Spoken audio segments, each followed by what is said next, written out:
I could be easily playing Death Stranding in the background. No one would know the difference. Like, no one would know. Well, Death Stranding, you can just kind of sit there, and you don't even have to hold the controller. And you can just, like, occasionally look at Norman Reedus, you know, walking across the land. Hey, baby. I fucking love Norman Reedus Simulator, dude. Hey, baby. Yeah. I got you, baby. But yeah, it's like, what do I pick? I already have, like, the one feed I need. Mm. Also, the best part of playing this is I'm not playing a pansy-ass element bender. I'm a telekinetic. Wait, what game is this? Pathfinder. Oh, it's another Pathfinder character. Oh. I'm in a Pathfinder game on Fridays. I do the Sunday game with, like, you guys. And then I'm in a Monday game. Damn, dude. Yeah. Monday. Damn, I'm in love. Dude, I can't go out. What am I gonna do? Very true. Very, very true. I mean, this is what I'm doing with my... Exactly. We're all...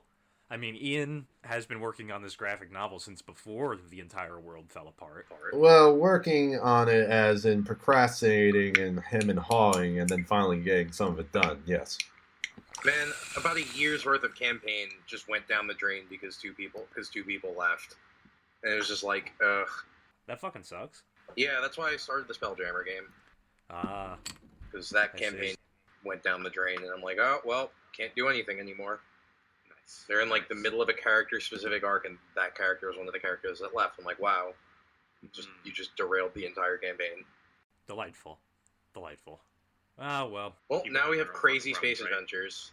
Maybe... And you may or may not get, put in a room covered in plastic by a creepy man. Yes, that's what I'm fucking worried about. I'm trying to not turn into like a fucking, 1/8 inch die-cast man. Well, what I'm trying to stave off is becoming one of the Poughkeepsie murder tape guys. Hell yeah. Poughkeepsie is a pretty murder-inducing kind of place. Oh, you never saw that movie? Oh, it's super fucked up. It is probably the only found footage movie that's actually good. I don't know, man. Oh fuck, what was that movie? Blair like fucking 5 of them. Paranormal Activity, yeah. Hey man, Paranormal Activity was good. What are you talking about? Oh god, I could never. Oh man, yo, I went to go see that with Terry like the second time we were dating, and it was just like she was clutching my arm in like a death grip the entire movie. I'm just sitting there laughing. Yeah. You know what? I haven't brought that up to her in a while. I'm gonna do that later. And Buster chops about Paranormal Activity. That's great. You forgot to do the laundry. Figure we'll get down to brass tacks here, right? Yeah, we're approaching the 9.5 minute mark. Yeah, so we're golden boys. All right, so hello. 3, 2, 1. Action penis. Hello and welcome to the very first episode of Casey Jones Podcast. I'm your host, Matt Keller, and who am I joined by today? Josh, you go ahead. Hi, I'm Josh. I cook, and I pick things up and I put things down. That is my job. I am Worf. I'm also a huge nerd. And who else we got with us today? I was gonna make a Worf joke, but now I seems like just god awful, to be quite honest, and ham-fisted. Hey, I'm being Gabriel. I second guess myself when I make comics. He makes good comics too. You're working on something to do with Robespierre and the French Revolution, if I'm not mistaken, right? Heavy is the burden for those who wear the crown or choose to, lop it off the other guy's head. I mean, he's not wrong about how cutting people's guys' heads off tends to fix stuff. It does. I actually want to find out something honestly that, okay, in not ancient France, but the ancient regime France, the wealth inequality was insane. So I'm actually wondering if the death of the nobility actually did help with the wealth inequality, not because it just redistributed the wealth. I don't think that really happened. But the buying... There's like a catharsis. Well, the catharsis, that's the reason why they did that. I mean, you don't do that kind of a public execution unless you're trying to make a statement about something. But I'm talking about what we'll be talking about later, buying power of the rich. You ever hear that story about during the French riots, like last year or so, or 2 years? I don't know. Time's weird. Gilets jaunes. Yeah, they made someone put a guillotine outside of what's his name's office. Macron. Yeah, Macron. They just They just put a guillotine, and then there's like a picture of him just looking very worriedly at it from his window. Nice. That's why you put it up. It's not because you're going to use it. It's because, you want to remind them, you work for us, baby. Real talk, though. I am hated in France. Just no one likes me because every time I talk to a French person, they're the most rude person. I think that's just probably because they rightly assume you do not speak French, and that is their measure of whether or not you're an actual person or not. Probably also because I'm not outwardly Caucasian. That's more than anything else. Yes, it's one and then the other. They think you're some sort of like Algerian. Yeah, exactly. You Spanish frick. So we're not here to talk about French racism today, as though fun and like fruitful of an episode that may be. We are here to talk about the contemporary American city. That is the last 30 years. By and large, there's been a lot of good things happening in cities. Lower crime rates, more business opportunities, and things aren't immediately like crawling out of the gutters, falling apart. Not as much as they used to anyway. So like, what's the problem here? The rent is too damn high, obviously. The rent's too damn high, and there's no incentives. The fact that cities are not meant to be lived in, they're just kind of a place you go to and do a thing, and then you leave. Even though, like, optimally it'd be a good idea to live in the place where you do your business, it's like, at least American cities, unlike most European cities, are kind of built in a way that, they focus on the industry first, not so much the people, because I feel like European cities are more, they started as village, then they get bigger and bigger and bigger, then you add the industry. Yes. Whereas in the American city, in most of them, there aren't industries even left. So the only industry that there is to be spoken of is moving people. Yeah, the American city was built as the first stop into the plains, into the other parts of America. It was meant to be just the flyover states. Yeah, it's meant to be a station. The American city, and you look at Chicago, even look at New York, even with the Erie Canal, they were meant to be stops. The fact that people stayed there was basically just because of economic incentive, not incentives, imperatives. You were talking about most of the people in the cities were working class people that created large amounts of like essentially expendable wealth that then attracted like the middle management people. Yeah. So those lower class middle management people used to work in factories, walk to work and all that good stuff. Well, these days, if you're a regular working stiff, you are probably riding the bus. Or you're taking the train. Well, if you're lucky. We live in New York, so we have the option to take the train, at least where it's available. If it's not running late, or or if it's running, broken, yes, or MTA is doing some repairs. There are certain standards that the rest of the world uses to consider whether or not a bus is considered a full service transit line.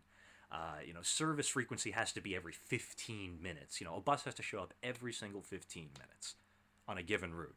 Now, who wants to take a guess at how many American cities actually meet that stringent guideline? Zilch. I don't know. None.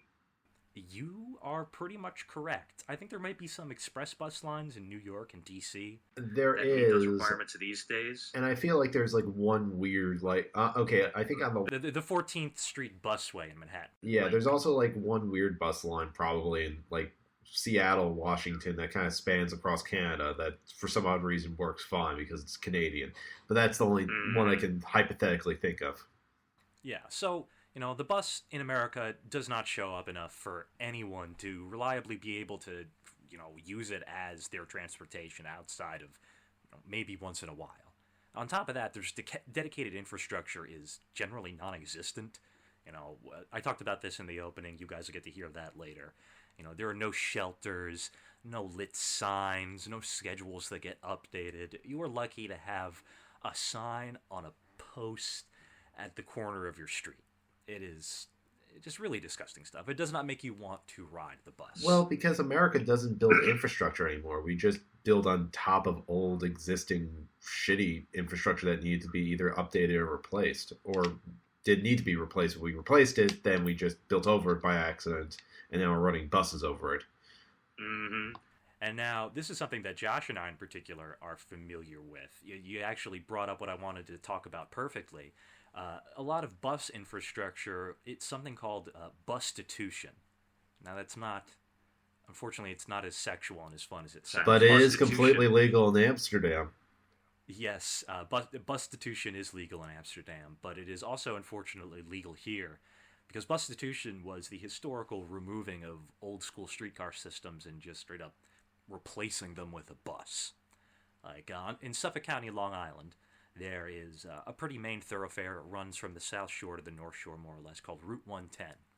And I always wondered, why was it called that? Turns out that was an old trolley line once upon a time, and now it's just an endless sea of traffic with admittedly a bus line. It's probably one of the few buses on Long Island that actually goes somewhere that people need it.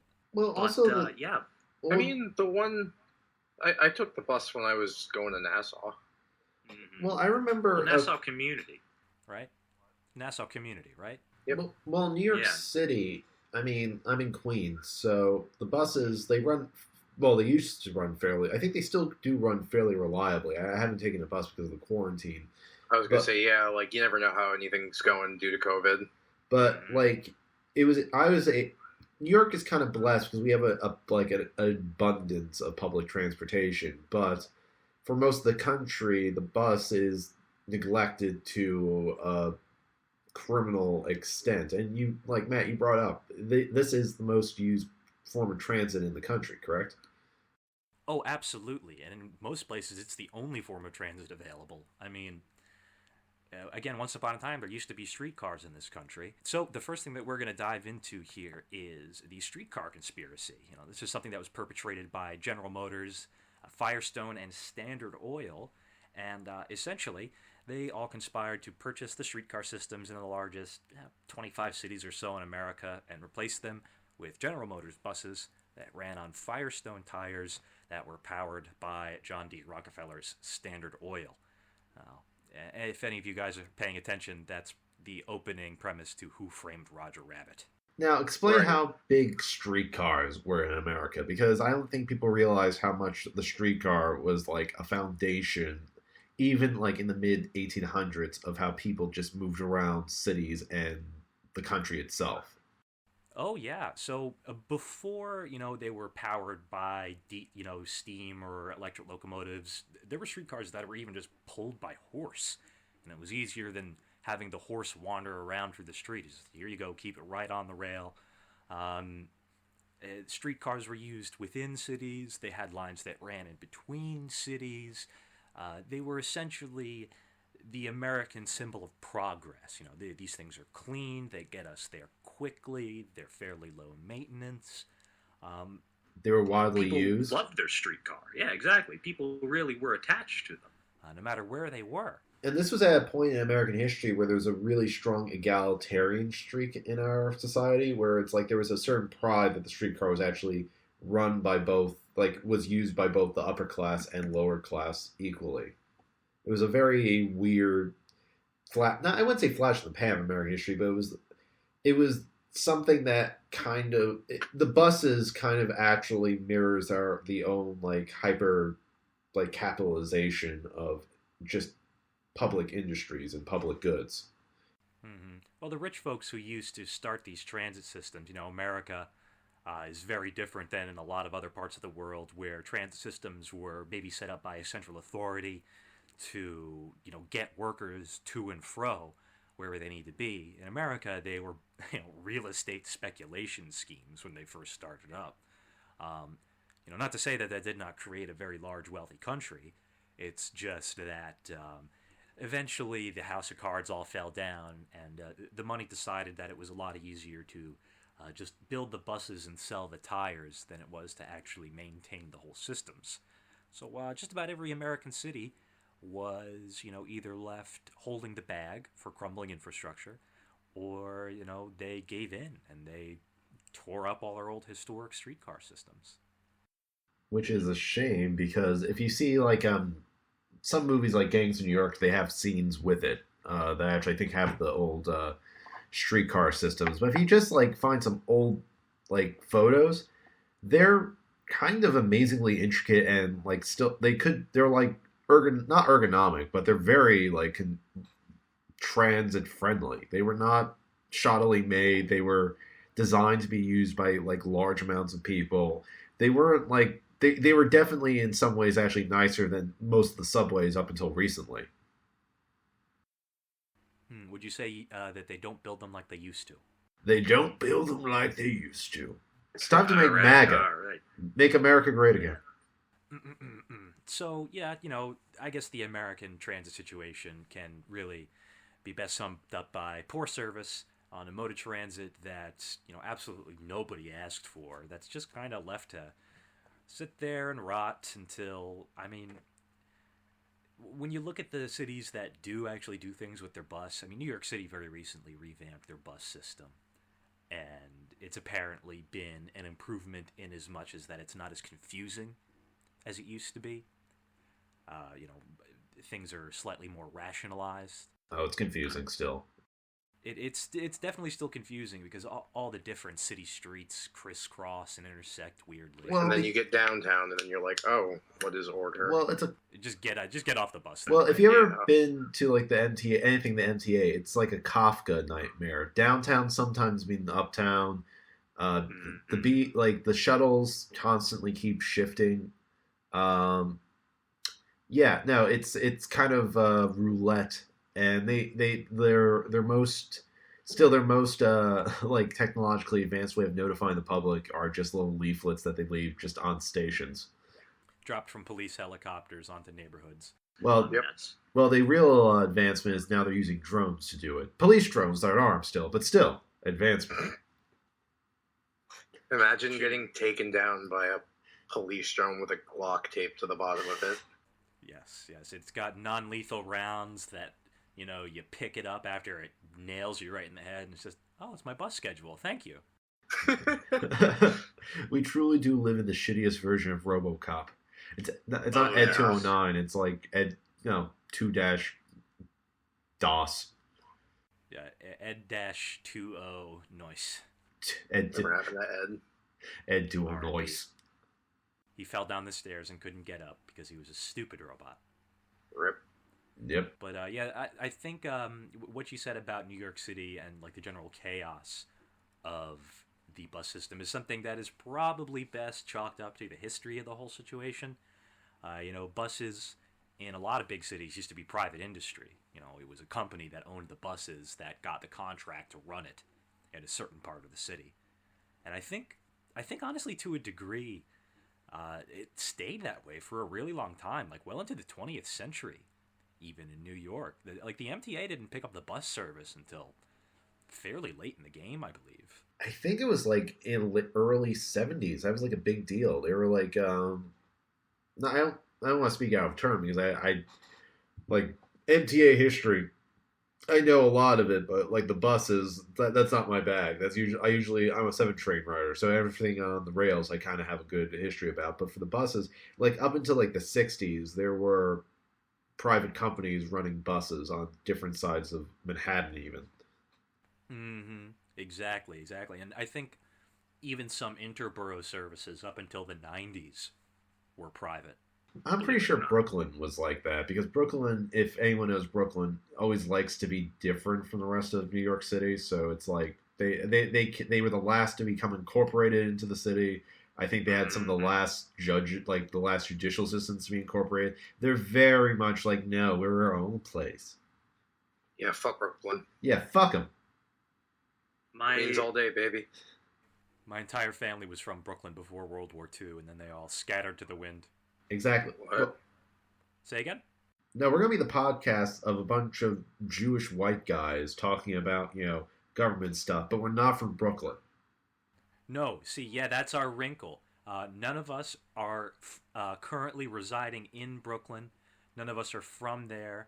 We are entirely, we're underground from Long Island.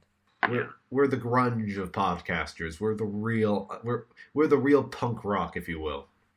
Mm-hmm. Yep, we're the Ramones of podcasting. We're the Green Day of podcasting. Skinny jeans and It's a highly cynical venture in order to make money for no effort, just like the Ramones. Yeah. Or you could say that about most of punk. Well, Sex Pistols especially. Actually, most of punk were sellouts. Let's be honest. Other than the Clash, all of them were sellouts. Oh, come on. I don't want. But the Ramones, I'm not sure if you guys have ever listened to this podcast. I heartily recommend it. It's available on Spotify, called No Dogs in Space. It's ran by one of the guys from last podcast on the left, and it's a music history podcast, so I think you might appreciate it. Their 4-part series on the Ramones was a lot of fun, and the one story that really sticks out to me is, I believe it was the late 70s, the Ramones played a set to open for the Grateful Dead, and they played a really tight half-hour set, which was their thing, and the Deadheads got so mad that they rioted, and they chased the Ramones out for giving them a bad deal, essentially. Are you serious? I can't believe it. Yeah, it's very true. The Ramones got the Deadheads to riot because they didn't play for long enough. I've been to a Grateful Dead concert, which means I've been to a state fair that my dad dragged me to and sat through as a 12-year-old to a Grateful Dead concert. That they are the most boring things on the face of planet Earth. How dare you? This is a Grateful Dead podcast. Josh, back me up here, please. They're good. Not my hugest cup. What? Hold on. No. They're not like the. All right, they're good. They're really good. Yeah, I've been to a show and then I saw Phil Lesh live and that was the single highest I've ever been conscious. There you go. So that's fun. I was raised on the Grateful Dead. I won't hear this, Ian. I'm the bad boy of this podcast. I ain't for the Grateful Dead. I'm for Muse. Well, we have one for, one against, and one, pretty much in the middle. Are we talking about They're record? good. Heirs of the Grateful Dead. They're good, but I wouldn't intentionally put them on under most normal circumstances. I know how I'm going to torture you guys later. I mean,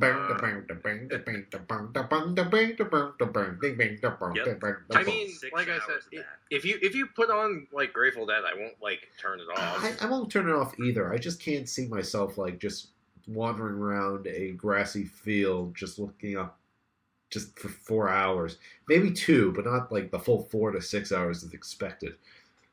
I don't know. Well, I mean, my answer to that is that you obviously have not been high enough. Probably. Yeah, I was about to say, what kind of drugs are you on? Well, Try usually getting higher weed, and but apparently I need to get horror stuff. Drop a tab. But, yeah. Oh, by the way, to any government officials listening to this, we're all talking about in Minecraft all these illicit substances. Yes. No, I'm pretty sure we're allowed to say that we do drugs and crimes on this podcast. As long as we say skid, Good, because I both, in fact, do drugs and crime. I do crime, but this not is crime drugs. and drug doing. Podcast that listens to the Grateful Dead and smokes weed while driving on the wrong side of the road into a children's playground. Ultimate bad boys. Bad boys for life. Hey, you think you're bad, but I don't seed my torrents. No, Oh, nothing. No, I'm sorry, I was hitting my bong. Oh. Good. I like that, dude. So, the only thing higher than me right now is the damn rent. And Good Yeah, fucking that's right. segue. much like me, after I hit this bong one more time, I'm going to be too damn high. So, we've got a lot of conflicting problems here. Jimmy It must McMillan be and his summed up silly with this mustache. fucking That's right. You guys just talk about how the rent's high for a second. Well, just to get butted on the bus issue, where essentially there was there was less and less service for working class people. I think the rent's too damn high is kind of paralleling that fucking problem. I mean, the rent being too damn high is no accident. You really it got to is. focus in on that. People seem to think it's some sort of Immutable fact that the rent will always be high and always getting higher. But I think we have to realize that that's just really not the case. I mean, it's a situation that we're dealing with right now, but, It was not always It the is. case. totally a controllable situation if we decide to control our own destiny. But that's an issue for another day, I suppose. I mean, It could be, but we may figure it in. This podcast is revolutionary, to say the least. yes, revolutionary in time management and staying on topic and admitting to as many crimes as possible within one sentence. I like to think we're the Donald Trump Department of Justice to stay Bill Maher relevant. Hey now. Yeah, no, I'm just following the president's lead. You just got to do all the crimes. You know, Hillary warned us Can't about stop this. He's setting a Yes. bad example. Now we do crime. Just nah, we do crime now. We do crime now. Crime actually, in fact, pays. Yes. So one of the main crimes being perpetrated across Americans is the grand bilking of landlords, raising the rent on people basically at will. There are almost no rent control laws in this country for people, and I think most importantly, not to forget small businesses. Small businesses, by and large, are also paying the rent. How many small businesses in your local storefront actually own the building, right? Well, in Albany, they were trying to, for a hot second, to actually pass a law that at least in New York City, that would regulate rental property for storefronts to essentially keep it low. But when it hit Albany back in early March, it was seen as quote unquote unfair to landlords. That hasn't been rectified, by the way, even during this fucking crisis. None of any of the rental policies or anything that would actually keep things stabilized, which could be done and has been shown to be completely feasible in other countries. I think England has some rent reduction policies right now, specifically for this. Just about every other developed country in the world has some sort of rent holiday going on right now. Exactly, except America, where there is a rent holiday, but it's not for individuals. It's for Cheesecake Factory. Well, the Cheesecake Factory just went on rent strike. Comrade Cheesecake Factory just up and said, "No, we're not paying our rent this month." We live in a world where Excellent. Cheesecake Deal with it. Factory is a squatters' rights organization now. Cheese crust punk squatting on the Lower East Side in the old Toys R Us. Wait a sec, I figured out the name of this episode. Cheesecake Factory is the new punk. Hell yes. There you go. Trending hashtags. Awesome. We're gonna put that on T-shirts, on bumper stickers. Well, I guess not bumper stickers. I don't think this is a pro car podcast, so bicycle tube stickers, I guess. Unicycle seats. There you go. Accordion carrying cases. Segway koozies. There you go. You got to keep your Segway cool for use. Yeah, you have to keep. It's already a limited amount of space, man. You have to keep that. You have to keep homeostasis in that entire small sphere. Imagine if there's a small wind, you could get blown over and just freeze to death. Dude, you're so right. And then the Segway collapses on top of you, and bam, you're dead. Well, that's how Steve Jobs died. That gyroscope wants to kill you, man. Exactly. Well, that's how Steve Jobs died. People thought it was the cancer. No, it was actually Steve Wozniak running him down by a Segway. It was tragic, and I can understand why the estate of Steve Jobs and the legal entities that represent Steve Wozniak would want that covered up. I'm not willing to get sued to find out more. We're going to hit some of the dark history. Hell yeah. We got our own alternate history going on here right now. But, yeah, so your rent's going up. Your favorite store on Main Street, their rent is also going up. Why is this happening? Well, what's going on here? Because capitalism. Yes, there you go. Short answer, because capitalism. Long answer, essentially, isn't it basically because banks are taking less and less risks on smaller businesses and essentially focusing What's that, Josh? No, he's muted for 5 seconds. Hold on a second. Yeah. All right, well, this will just be dead time while I figure this thought out. So basically, what I was hypothesizing, but I'm pretty sure it's true, is that rich people have more buying power in the marketplace. Thus, it kind of drives up all the rent higher because essentially more and more poor people have less and less actual buying purchase on the entire market. Well, yeah, it's not so much just because rich people have more money. It's because, well, that's part of it. Obviously, they're the people who have any purchasing power left. Well, it's also some of it's artificially inflated. I mean, So okay, this you can definitely use. So it's not rich people. It's large companies, large real estate developers who snap up entire blocks worth of buildings. Well, this is what I'm going to get into in a second once he comes back. Yeah. Okay. Remind me to bring up Soho because the pop-up store story. Yes. No. You mentioned that last time. That'll be great. Yeah. So everything go with you, dude? I'm gonna have to bounce in like 20 minutes, by the way. Huh? Yeah, but nonetheless, I guess we could just talk about it while. Yeah. Okay. Let's start 1, 2, 3. All right, Matt. All right. So, cities across America have found rents skyrocketing, not just for residents, but for commercial spaces as well. Your rent and the rent of small businesses are subject to the same market forces, oftentimes in the extreme for small businesses, especially because they don't have strong relationships with their landlords in any capacity. The process goes like this. Large property management companies purchase commercial properties from smaller local owners, usually with tenants already in place. The developers raise rents, which squeeze the margins for smaller businesses and local chains that historically make up urban areas that you may well live in. These businesses close, making way for larger national chains which can afford to waste additional money on rent as a function of their size. Of course, nobody needed a 12,000th combination Starbucks Taco Bell, but these businesses fail to meet the extreme demands of profit from their corporate overlords. Of course, because nobody needed a 12,000th combination Starbucks Taco Bell. Hello, I'm back. Sorry about that. Oh, it's no problem. Don't worry about it. Here, I was just reading a little monologue while you. Yeah, no, keep this into the podcast. This is part of the making the sausage magic. Large property management companies purchase commercial properties from smaller, local owners, usually with tenants already in place. The developers raise the rents, which squeeze the margins for the smaller businesses and local chains that historically make up urban areas.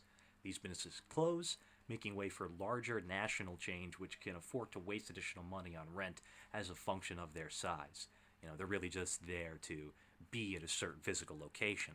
Yes. Of course. Because nobody needed a 12,000th combination Starbucks Taco Bell, these businesses fail to meet the extreme demands for profit from the corporate overlords and invariably fail. Because a large developer can write a loss off of income on their taxes, the property can remain vacant for however long they want, and it won't make too much of a difference for their bottom line. If your landlord is a faceless property management company, then you too may be facing a similar situation. Dun, dun, dun. Perfect example is Soho. Soho used to be, if anyone knows anything about New York City history, Soho between like 1960 to 1980 something used to be essentially where all the rejects, losers, and anyone who stuck in the city during the White Flight just stuck around and stayed. It was losers with slightly more money than those on the Lower East Side.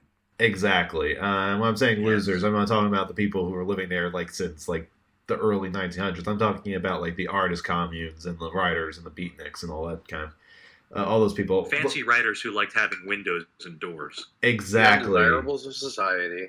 Exactly. The Serpicos.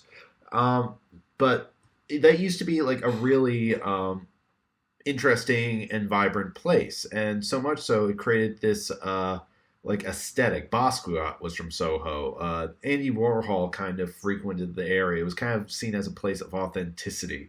And in a weird way, the economic deprivation, kept it authentic and built strong, communities and such. Not saying that was good. They probably definitely needed a lot more tax income and all that jazz. But there was a tight-knit community of, mom and pop shops, local stores, and they had their problems because of the heroin and crack epidemic, but it was pretty tight-knit, but it was more importantly seen as authentic. Now, authenticity is very important in the story when the 90s come. When the 90s come, you saw, designers like Tommy Hilfiger and Calvin Klein, those kind of, like those pop-up, flash fashion kind of disposable fashion, disposable clothing, disposable branding kind of stuff. Stuff that's really good for a community. Stuff that you really need to hold an urban fabric together. Oh yeah, no, stuff that stores that only exist for about 6 months at best in a location that then remains open after after the pop up runs its course. that's what happened. So they would actually go. They found Soho. They found it so appealing. They started photographing there, and all of a sudden the yuppies started moving in. And when the yuppies start moving in, that's always just game over for any place. That's when gentrification hits acceleration mode. And you got Christian Bale up in your neighborhood murdering your women. Exactly. You have the face of Norman Bates just returning videotapes to every single blockbuster that'll just disappear. Patrick Bateman. What did I say? Norman Bateman? You said Norman Bates. Wrong movie, my guy. Wrong Psycho movie. Oh my God! Name that Psycho. What? Name that Psycho. You're Psycho versus American Psycho. Come on, get your Psycho straight. Yeah, How dare you? I'm sorry, I'm not part of the PCU, the Psycho Cinematic Universe. I'm not that updated about that. It's okay. Just listen to the, I don't know, Psycho Killer by Talking Heads. That's the There you only go. thing I could think of. Is that about that? Yes, it's actually about Soho gentrification and how it's psychotic. See, that I believe. And I that's mean- the story. Okay. No, but basically within about less than 10 years, you had this entire community gutted out by like Tommy Hilfiger and what would become Supreme. And it just became a shell of a place that was only there to, for what you're saying, to as glorified ad revenue for larger corporations that were just using it as kind of like stuff. We're here. Yeah. Just like, hey, we exist and you can buy our stuff, rich people, and then never buy it again. Now, then the best part about all this is even if they stay closed, and they stay closed for a long time, you know what then can happen for these big companies that host all these lovely pop-up shops that we all decided that we needed very, very much? They could just redevelop it, and get a giant freaking tax break. You see it all the time in cities now, especially in Manhattan with those mega projects like Hudson Yards. How much do you want to bet they're not going to be paying any taxes on that until the sea swallows us? I'm sure by the end of it, they're actually going to get paid. Like in the inverse, I think like most projects in New York City, I'm pretty sure if you look at it, the developers in the end of the day get paid to build there. There's not really an incentive to develop the community as much as it's to get paid. And boy, do they ever get paid. I mean, hundreds of millions of dollars worth of tax breaks for these people. And, most of the time, whatever they're trying to do there is going to need some sort of giant cash infusion when they find out it doesn't work in 10 years. Like, oh, we got to redo everything. Give us more money, please. Which is weird because, like, even Mexico has a better, like, tax policy for its real estate and land development, even just for its citizens. Like, if you essentially build up your property and essentially get your taxes in on time, you get reduced tax rates every single time. So you actually get more and more off your taxes. So there's actually incentive for, like, let's say someone with a ranch home to actually expand out or actually develop like something in the community because they'll actually get a tax break for it directly. Mm-hmm. And it just makes it so easy for banks, which I think you might have mentioned this earlier. Banks, they're not giving out loans to small people, small businesses. So they're able to just sit on giant sums of money, and when a giant developer comes along and says, oh, we need $250 million to put up a giant ugly thing that looks like a Jenga tower that's about to fall over, pretty please with sugar on top. Like, oh, here you go. Yes, no interest. Oh, I love Back when modern you can. architecture. See you later, buddy. I love modern pop-up architecture. Just cram it into any location. Doesn't matter what it looks like. Doesn't matter if it's part of the general area. Doesn't matter if the people even want it there. Just fucking stick it in and just say Hell thank yeah. you. Yeah, speaking of that, is that really what just the Hudson Yard thing is? Because I never really, looked into it at all. It was a thing for a while, and then... Well, they built it on top of an old rail yard. Well, not an old rail yard, an active rail yard. And, it's a giant, I think maybe nearly $1 billion tax break to the people who put it up. A bunch of super tall towers. There is some public art there, that big, weird honeycomb looking. Yeah, that's what I was thinking about, like, that thing.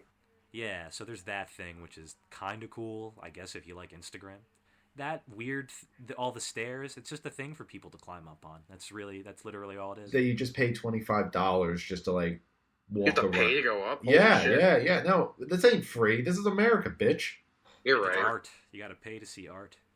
I mean, You're I'm right. usually for that, but for such a large public like monument that was clearly done at like everyone's expense and has no like legitimate structural, it's not like the like Brooklyn Bridge that I don't want to be paid for to walk over it. But you could theoretically say that it's like upkeep or something. It's like a large structure that needs maintenance. But this is literally just a series of stairs done in a creative way. I think there used to be a toll for the Brooklyn Bridge way, way back in the day, like when it first opened. Oh yeah, probably. Yeah. But actually, this is like the last thing that I wanted to talk about today. You mentioned it earlier, alluded to it with, just kind of the way architecture just kind of gets shat out, to use a really great visual descriptor. It's But- this the anus of the city planning department just blowing just a giant wet turd all over the landscape. There's a horrific, huge. I keep forgetting the name, but it's like gonna be the largest structure in the city when it's complete. I think it may be done already or close to done. It's like a gigantic cube tower. It has no character. It has no design. It's just literally a gigantic cube that's blocking people's view of the sun in some places. It's a rectangle, just shoving its So foul. This is something that I think Josh, and I suppose you too, Ian, you see this a lot in Queens and Nassau. The recent phenomenon of those mid-rise, fast casual towers that go up. There's actually one right around the corner from my sister in Astoria, right off of 20th Ave. The fast casual kind of architecture where they just sort of kind of put it up really quickly. Oh yeah, I've seen that. Maybe Yeah. 5 to 6 stories tall, no real visual identification, maybe besides some cladding on the side. The cook and me, you said fast casual. I immediately thought of like a restaurant. Well, yeah, no, they usually just have like a Little Caesars in the bottom too, so that works. I'm talking about like Long Island City, just like glass structures on top of glass structures. Fuck Long Island City. Oh god, when that started getting built up, I had for 5 seconds I was really excited because I thought like, oh, you know what they're gonna finally do? That's gonna actually be nice. They're gonna start redeveloping the lofts. They're just gonna reuse like some of the really nice like old like But warehouse also, architecture. like, fuck the idea of Long Island City. Yeah, no, they completely. Well, they don't. Well, they expected it to be like the next like financial district or Tribeca for like Ugh. all the Wall Street access, but they didn't realize most of those people either A, moved to the Hudson Valley so they have like a larger mansion, or B, they just moved deeper into like Long Island or just Connecticut. There's the only Long Island City is mostly just like owned like condominiums owned by like very rich like Europeans, Chinese, and like probably like Yeah, just full of Airbnbs. yeah, they're just all Airbnbs. They're just owned by really real, not even Airbnbs. They're just property that where rich people sometimes take 1-2 weeks to just stay by, so they can say like, "Hey, I live here for 5 seconds." Yeah. Well, I will say this about what's going on in Long Island City. At least they're not being made out of wood. Those giant, like, glass towers.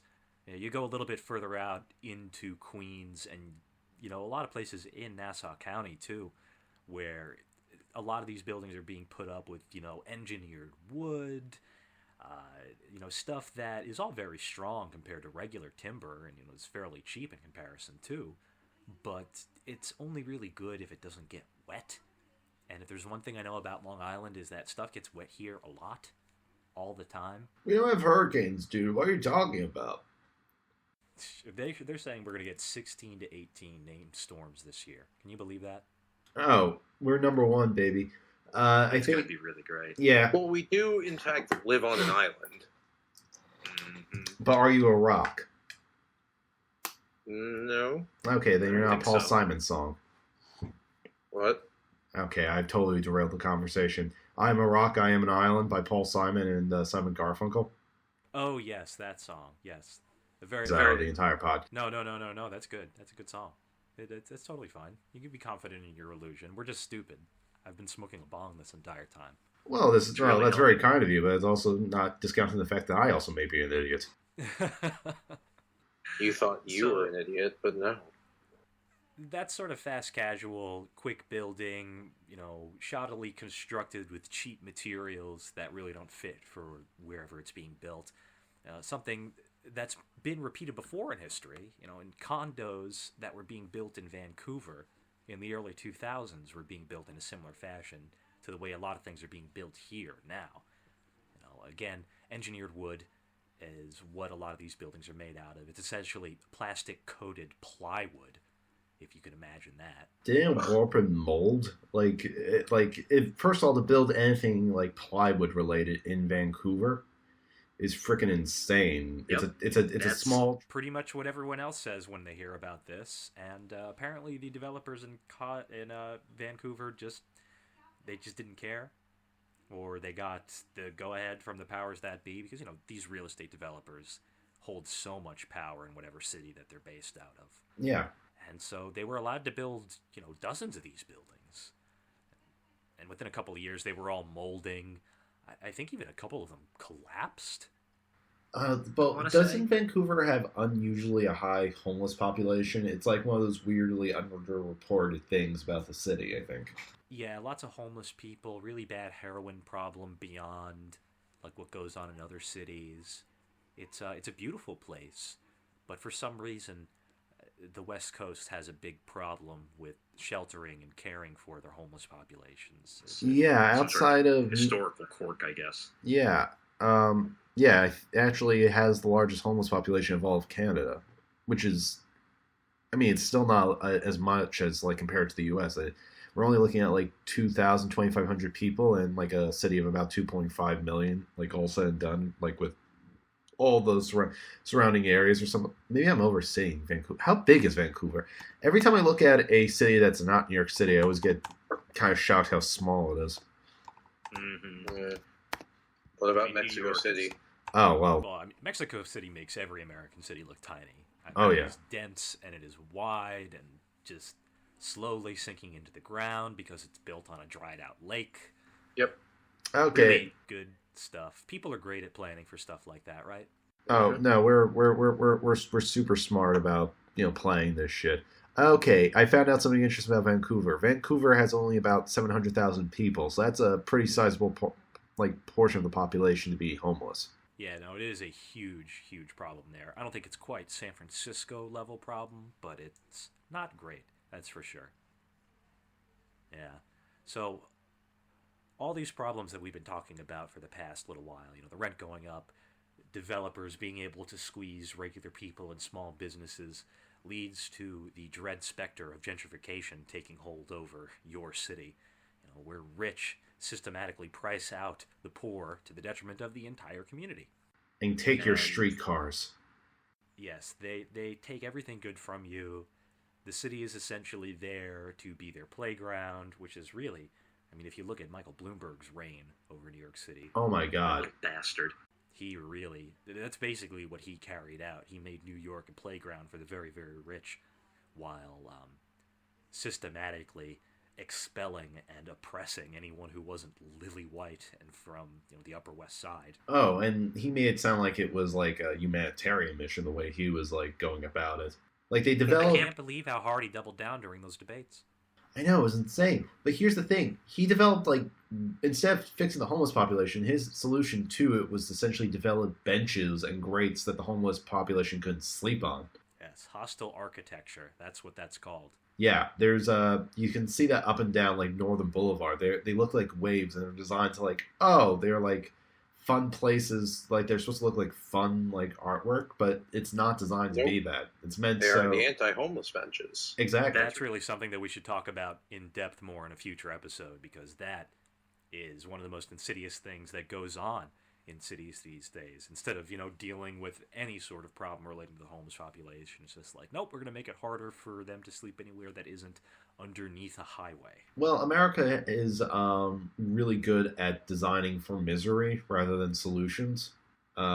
We kind of punish anything that doesn't rigidly fit in what the intended vision of whatever corporate city structure this was meant to be. Northern Boulevard for people is someplace that is their neighborhood, but it was, if you go to certain places like Northern Boulevard, it's clearly designed for business and shit. I mean, it's just gigantic tracts of asphalt. I'm not saying people need to live there, but it's not there for people to exist on. It's more so for like large trucks and cars to just move through as fast as possible, despite being like I think has the highest mortality rate with Queens Boulevard of like any like of any of the streets in New York City. It's a tremendously wide road that also manages to be kind of curvy. I was driving on it really not too long ago, and I was shocked at how fast traffic went, how much traffic there was. And it's just like, how do people cross that street at all? There are points in it where there's like essentially like 4 points to cross the street because they have like these little like these little islands that, but the thing is like, it's all just piecemeal. It's all that like next to my street, there's a 5-point intersection that you have to wait for like 5 lights to go off at once. And sometimes if you're not like, you don't know it, it's really easy to get blindsided and just not knows that there's other traffic about to heading your direction. I mean, that really just goes to show you that the people who live in cities these days are absolutely an afterthought. The only important thing is making sure traffic gets from here to there without having to stop, so that somebody named Karen doesn't have to write an angry letter to the local counselor. We'll have an episode on Karens. Karens are the I'd say are probably the greatest threat to society at the moment. Yep. Karens and Kyles are going to be what destroys America. Don't you mean however you spell Elon Musk's child? XAE12. Sigma Alpha E ligature -12? I have no idea how to say it. Okay, guys, I'm not Kyle with extra steps. It's a long way it's a very long way to say, oh my god, it's Kyle. All right, guys, I'm going to bounce because I have to get something to eat, but this has been fun as hell. I'm sorry, is this a little too early to bounce? No, it's totally fine. You can go. Josh and I can wrap up because we were actually about to hit the summary really quickly. Oh, I'll stick around for the summary, though. Yeah, cut this out, then. All right, say again? I'll stick around for the summary, then. All right, so here. Give me one moment here. I'm going to cut this bit out. So really, everything that we've talked about here today, there are some things that, can be done by maybe not us individually, but all of us collectively in our immediate future. I think we need to really learn that redevelopment does not have to mean gentrification. Fuck me. Later, baby. God damn it. So, there are some things that we can do. God damn it. Fuck me. I'm really blowing this. 1, 2, 3. So, there are some things that we can do ourselves to try and help and unfuck this awful situation that's present in the modern American city. We really need to emphasize that redevelopment does not have to mean gentrification or rent gouging or displacement of working class people. Maybe we should think about rent controls not just for people but for small business owners as well. Maybe consider stop giving giant trucks full of money to people who already live on top of giant piles of money. Maybe make them pay taxes every once in a while. I don't know. I'm probably speaking out of turn here. And I guess the cherry on top, the long-term project would be to decommodify shit that people need to live. And then all of a sudden, there will be a lot more free money for people to spend on stuff that they want to buy. Stuff that they might otherwise not be able to because they're too busy rationing their money for insulin or rent or food, or maybe only 1 out of the 3 in a given month, honestly. You guys have any final thoughts? Yeah, I agree. I guess the real, not solution, but I guess a good project to think about, or at least a question to think about, is how can, I guess, new ways to develop capital? Because really a lot of the things that we're harping on about is because essentially there's less and less opportunities, or less and less really substantial ways for groups of people that are not corporations to essentially leverage influence on the environment around them without massive amounts of money. So it's do we essentially try to leverage as form co-ops and new ways of pulling our money to essentially develop new ways to live in a city? Or do we take that, and I guess it'd be The problem is if you took the wealth and moved it to another city, that may be just gentrification with another name.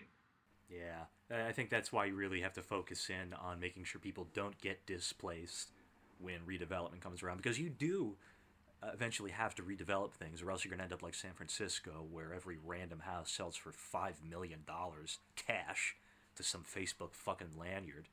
Or, even Long Island. I mean, look where Josh and I live. I mean, Baldwin and even Deer Park. You could hardly afford your own house anymore unless you're 60 years old and you got an inheritance from your great-grandpa.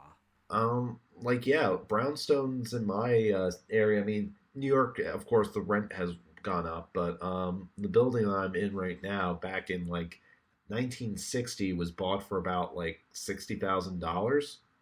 Wow. And it's substantially. I think now it's close to $4 million or something right now.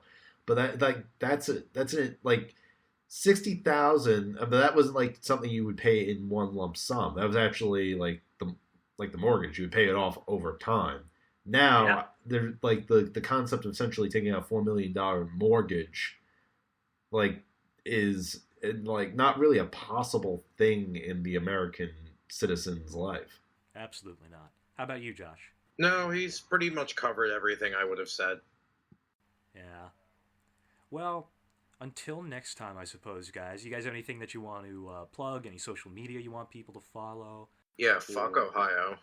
Yeah, fuck Ohio. That's a good way to end it. Ohio is definitely on the shit list of things we need to talk about more. Yeah, that's part of the lost, for those keeping track of the Casey Jones podcast universe. Ohio is going to be a repeating theme. Yeah, Ohio delenda est. Yes, mostly because it's a union state that just went, god awful. Yeah, I would say they've probably been awful since about 1876. Yes, I'm talking to you, Rutherford B. Hayes. You don't get a fucking pass. No, he never. People need to be reminded of how awful he was. But again, that's something that we should talk about in the future. Be sure to tune in next time, folks. We're going to be talking about the fucking suburbs. Oh, yeah. Oh, wait a second. That is going to be ripe. One last plug. Find me at Ian Gabriel Draw Stuff at Instagram. All right. People are going to be able to find this at caseyjonespod.wordpress.com, also being hosted on the Internet Archive. And be sure to keep a lookout for it in Spotify and iTunes as well. And until next time, I'm Matt Keller. I've been joined today by Ian Gabriel and Josh Granoff. And thanks so much for listening, folks. Bye-bye. Bye. Goodbye.